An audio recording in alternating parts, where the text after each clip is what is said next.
पुजारी लोग दावा करते हैं कि जो आप यहाँ दीजिएगा हम वहाँ भेज देंगे। सरासर धोखा है पाखंड है। हाँ। ऐसा होता नहीं है। स्वर्ग नर्क मानते हैं कि नहीं? स्वर्ग नर्क तो यहीं पे है, स्वर्ग नर्क वैसा नहीं मानती है। स्वर्ग इसलिए कहा गया है कि एक शराबी पिता से भी खराब है कहीं पाखंडी माँ जो अपने बच्चे को पाखंड और अंधविश्वास में डुबाई रहती है। यहाँ पर जितनी स्वतंत्रता, जी जी जितनी विकास जो है वो पुरुष में है उतनी महिलाओं में नहीं है, और इसी को ध्यान में रखते हुए हम लोगों ने ये संघ बनाया। नमस्कार साथियों, अभी इस वक्त हम गया में मौजूद हैं और देख सकते हैं हमारे पास एक बौद्ध भिक्षु बैठे हुए हैं और पीछे में तमाम महिला भी बैठी हुई है। तो आज देखा जाता है कि दुनिया हमारी पाखंड और अंधविश्वास में डूब रही है। महिलाओं का क्या फर्ज है वो नहीं करके दूसरा कुछ काम में लग जाती है और मूलों का मानना है कि वही हमारे लिए जीवन का आधार है। तो इस पर हम चर्चा करेंगे और बहुत कुछ चर्चा होगी पाखंड और अंधविश्वास पर, तो आप लोग वीडियो के अंत तक बने रहिएगा। सबसे पहले भंते जी से बात करेंगे। बंदा भी भंते जी, सुखियो और आपके चैनल को ढेर सारी मंगल कामनाएं।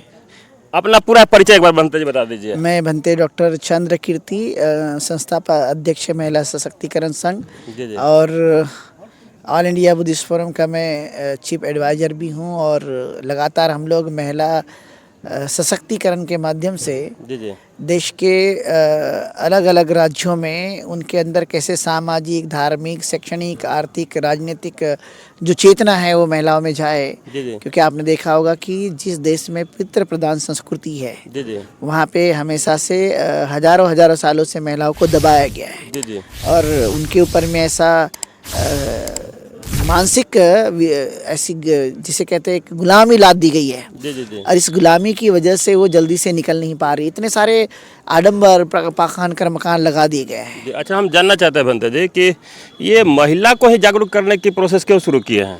इसलिए हमने शुरू की कि हम जिनको मानते हैं अपने आदर्श को, तथागत गौतम बुद्ध, जी। उन्होंने भिक्खु संघ के साथ साथ भिक्खुनी संघ की भी स्थापना की और कहा कि पुरुष से महिला श्रेष्ठ हो सकती है। जी जी जी महात्मा ज्योतिबा फुले ने भी, आपने देखा होगा कि सबसे पहले जब स्कूल शुरू किया, जब पढ़ने का अधिकार नहीं था इस देश में बहुजनों को, जी जी तो सबसे पहले उन्होंने महिला पाठशाला खोली। बाबा साहब अम्बेडकर को देखते हैं तो बाबा साहब अम्बेडकर भी कहते हैं कि मैं किसी भी समाज की तरक्की का आकलन जो है महिलाओं की तरक्की से मैं मानता हूँ। जी जी और हम देखें कि भारत के अंदर में 50-50 जन समुदाय रहता है, आधा पुरुष आधा महिला वाला देश है। जी लेकिन फिर भी हमने देखा है कि यहाँ पर जितनी स्वतंत्रता, जी जी जितनी विकास जो है वो पुरुष में है उतनी महिलाओं में नहीं है। और इसी को ध्यान में रखते हुए हम लोगों ने ये संघ बनाया और 2016 से लगातार ये कार्यरत है और ये आगे भी कार्यरत है। कहाँ अभी तक ये संगठन चल रहा है भंते जी आपका? देखिए, हमने इसकी शुरुआत तो नागपुर के तथागत बुद्ध विहार वैशाली नगर से की थी, जी जी लेकिन आज देश के मध्य प्रदेश, महाराष्ट्र, छत्तीसगढ़, उत्तर प्रदेश, दिल्ली, हरियाणा, पंजाब और आप देखेंगे साउथ में और गुजरात, ऐसे कई जगह में इस जो ऑर्गेनाइजेशन है इसके लोग काम करने वाले हैं। विशेष तौर पे महिलाओं का मतलब राष्ट्रीय, राज्य स्तरीय और जिला स्तरीय संगठन है। जी जी जी और आपने आज उसका एक नमूना भी आज बोध गया कि इस धरती पे देखा होगा कि कितनी सारी महिलाओं ने अपने अपने महिला को जागृत करने का काम किया। इतना ही नहीं तो बोध गया कि जो आसपास की रहने वाली महिला उनके अंदर भी एक ऊर्जा भरने का काम किया है। अच्छा, आपके जो ये संगठन बनाने के बाद महिलाओं पर कुछ असर पड़ रहा है कि नहीं भंते जी? डेफिनेटली हम लोग देख रहे हैं कि लगभग अभी हमारा ये संगठन को 9 साल पूरे हुए हैं और देश के अंदर में जितनी भी महिलाएं इससे जुड़ी है या जो जुड़ने की इच्छा रखती है उन सब में एक बड़ा बदलाव देखने के लिए मिल रहा है। एक हिम्मत, जोश और ऊर्जा के साथ में वो काम करते भी नजर आ रहे हैं। जी जी और आगे भी वो देख सकते हैं कि जो महिलाएं आपने देखा कि हमेशा से दबाया जाता था जी जी और उनको सिर्फ बच्चे को जन्म देना है या उनके घर के खाना बनाना, इतना तक मर्यादा रखा गया। जी जी लेकिन हमारी सोच है कि वो घर से बाहर निकल करके समाज के बारे में भी कुछ विचार करे, सोच पैदा करे, उनको आगे बढ़ाने की प्रेरणा भी मिले। आप बोल रहे हैं कि दबा के रखा गया है, सही है कि दबा के रखा गया, लेकिन कुछ ऐसे भी चीज़ें महिलाओं पर लादी गई है जैसे श्रृंगार का कुछ आइटम हो, उनको वो अपना ये रिवाज मानती है। ऐसे महिला को क्या संदेश देना चाहेंगे?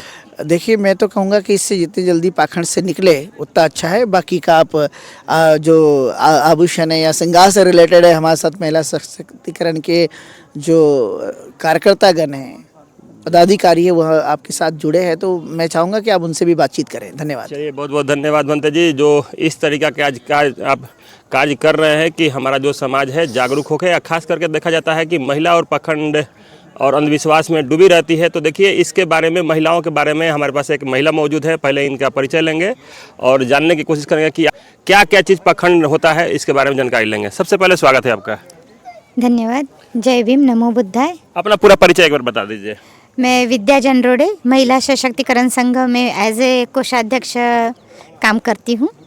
अच्छा, आपको कैसे लगा कि हमारी जो महिला है समाज में वो पाखंड और अंधविश्वास में डूबी हुई है?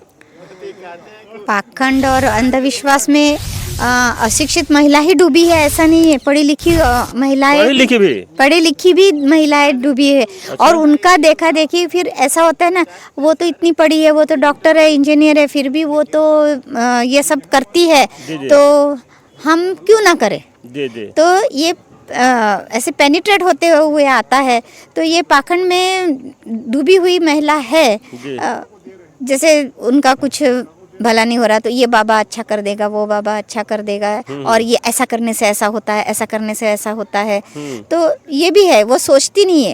अपना डॉक्टर है पर लॉजिक नहीं लगाती कि नहीं ऐसा हुआ है। और अफवाह फैलाने वाले भी बहुत होते हैं कि वो बाबा के यहाँ जाने से सही हो गया सब।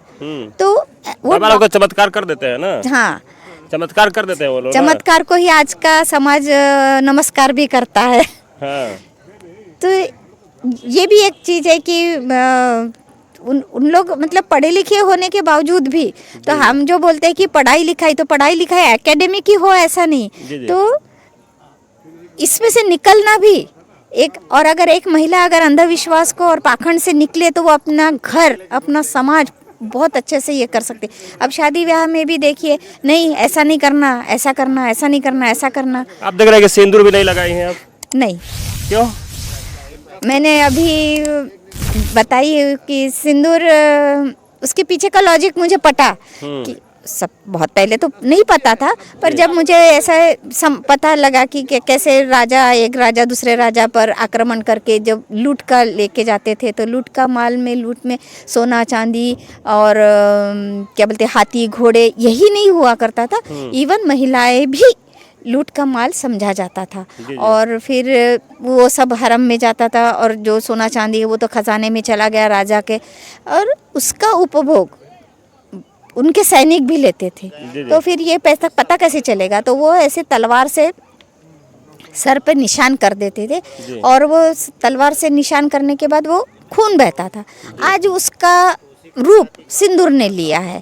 तो वो सोचती है कि हम शादीशुदा, अच्छा कुंवारी लड़कियां नहीं भरती मांग, शादीशुदा ही वाली भरती है कि वो ये दिखाया जाए कि तुम्हारी शादी हो चुकी है और तुम्हारा भोग लिया गया है, उपभोग लिया गया है, ऐसा वो दर्शाता है। उसके पीछे का लॉजिक ये है कि वो दिखाते, पुरुष नहीं करते ऐसे। पुरुष तक कोई पहचान ही नहीं था कि शादी होता है, शादी हुआ है कि नहीं हुआ है। जब पुरुष बता दे कि हाँ मेरी शादी हो गई, मेरे को 2 बच्चे हैं, तो समाज मान लेता है। अगर मैं कहूँ कि मेरी शादी हुई, मुझे बच्चा भी है, तो थोड़ा देखेंगे, अरे ये तो कुछ भी नहीं पहनी हुई है, हाँ कुछ भी नहीं पहनी, इसके तो कोई निशानी नहीं है सुहाग की, तो पता नहीं कैसी बच्चा हो गया या कैसी वो बोल रही है। तो ये समाज क्यों नहीं मानता? कितने महिला का तो ये भी बनना रहता है कि जितना ही लंबा सिंदूर लगाएंगे पीछे तक उतना ही लंबा उम्र होता है पति का। वैसे महिला को क्या कहेंगे? ये तो कोरा अंधविश्वास है। ऐसे पति की लंबी उम्र हुई रहती तो सारे पति जिंदा रहते और सारे औरतें मर जाती पहले पति के पहले। ऐसा नहीं होता। जिनका जितना कर्म है, जैसा है, वो सभी को एक ना एक दिन जाना है। ये भगवान बुद्ध ने भी कहा है कि सभी को जाना है। कोई पहले जाता है, कोई बाद में जाता है, बट जाना तो सभी को है। ये महिला ऐसे करने रहे तो वो पति मरे ही ना। जी। ऐसा नहीं होता। सभी को एक ना एक दिन ये दुनिया छोड़ के जाना है।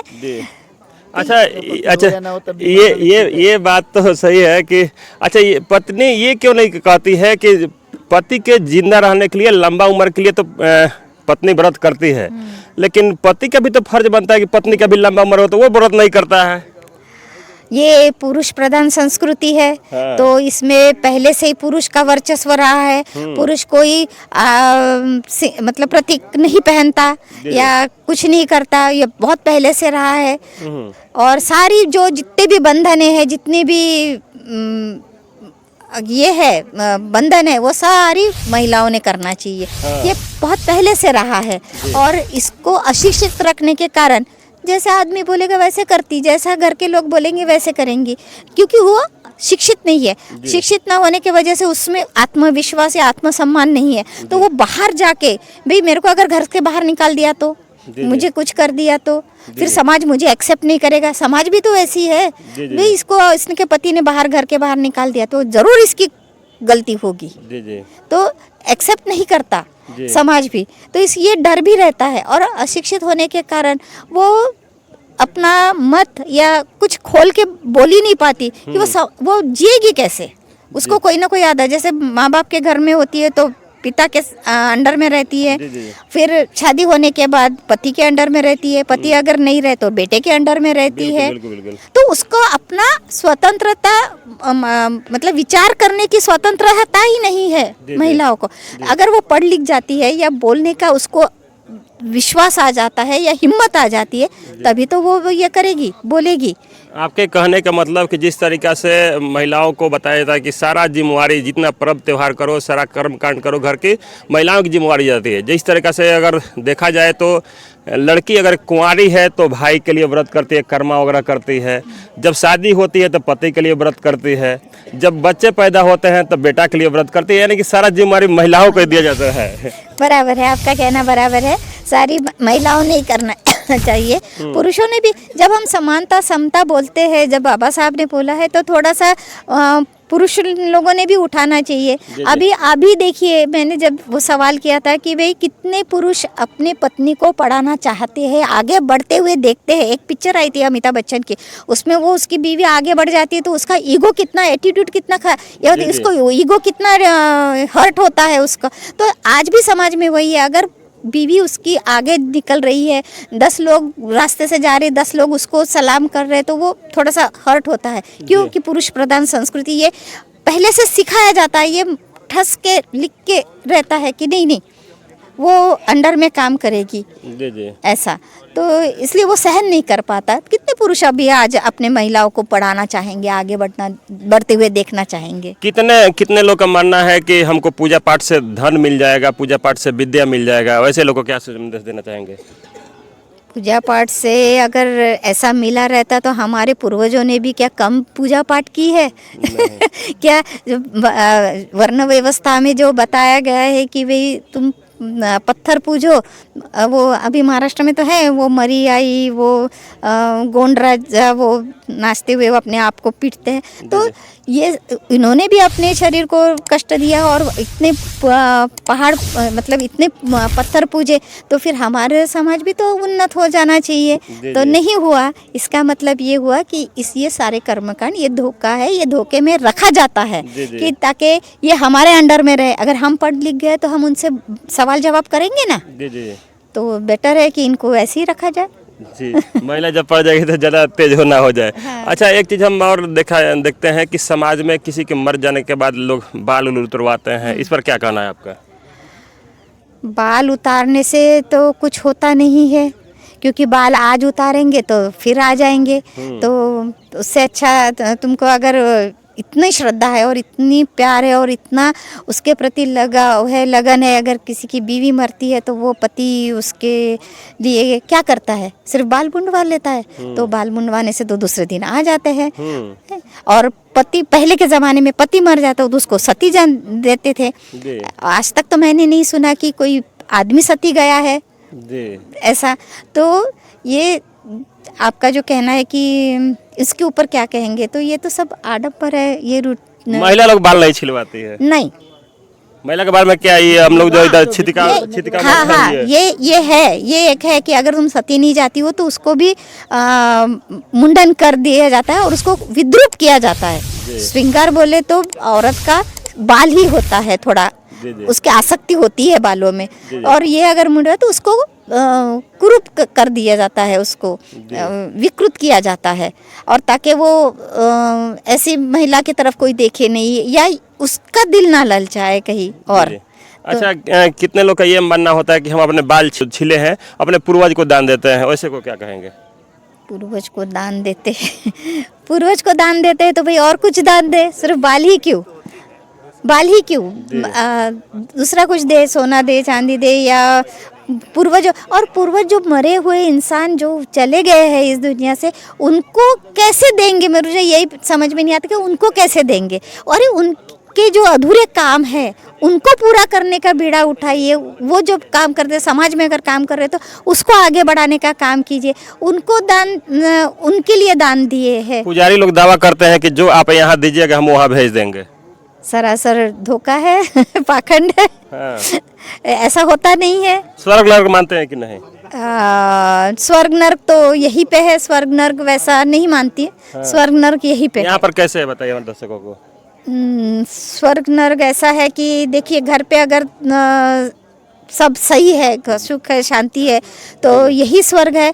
और अगर आप माता पिता की सेवा करते हैं, घर में सास ससुर है, सबको लेके चल रहे हैं, तो यही स्वर्ग है। नहीं तो घर में क्लेश है, झगड़े हो रहे हैं, घर में बहुत है, पैसा बहुत है पर सुख नहीं है, तो वही नरक ही है एक प्रकार से। अच्छा, तो अंत में हम आपसे जानना चाहेंगे कि तमाम महिला जो अधिकांश तो देखा जाता है कि अपने बच्चा बच्ची को शिक्षित नहीं करती है, अपना घर परिवार सही से नहीं चला पाती है, दिन रात पाखंड में डूबी रहती है और अपने बच्चे को भी डुबाई रहती है, वैसे लोग को क्या संदेश देना चाहेंगे? इसमें से निकलो। कैसे निकल सकती हैं वो लोग? शिक्षा से। तो अपने बच्चों को पढ़ाओ, खुद नहीं पढ़े हो ठीक है, पर बच्चों को पढ़ाओ। आज की दुनिया को आँख खोल के देखो कि दुनिया कहाँ से कहाँ जा रही है और हम कहाँ हैं। अगर आप आपके बच्चे, जैसे अभी कुछ महिलाओं ने बोली कि भी हम नहीं पढ़े पर हम अपने बच्चों को पढ़ा रहे हैं, और बच्चे जब पढ़ रहे हैं तो घर में आके वो बताएंगे ना हम अपने माँ बाप को कि भाई ये मम्मी ऐसा नहीं ऐसा है, ऐसा नहीं ऐसा है, ये ना करो आप, वो ना करो। तो शिक्षा ही इसका एक इलाज है, ऐसा मुझे लगता है। चलिए, बहुत बहुत धन्यवाद इतना समय दिए। तो दोनों लोग से हम बात किए, ऐसा हमको प्रतीत हुआ कि जिस तरीके से कहा गया है कि इस समाज के एक पिता से भी बड़ा कहा जाए तो गलत होती है माता की। एक पिता कभी नहीं चाहेगा कि हमारा बेटा, पिता जब शराब पीता है तो कभी नहीं चाहेगा कि हमारा बेटा शराबी बने, लेकिन माता एक पाखंडी हो जाती है तो वो अपने बच्चे को पाखंडी जरूर बना देती है। तो इसलिए कहा गया है कि एक शराबी पिता से भी खराब है कहीं पाखंडी माँ, जो अपने बच्चे को पाखंड और अंधविश्वास में डुबाई रहती है।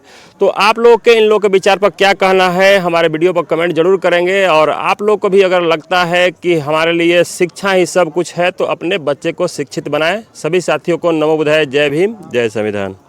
जय भीम।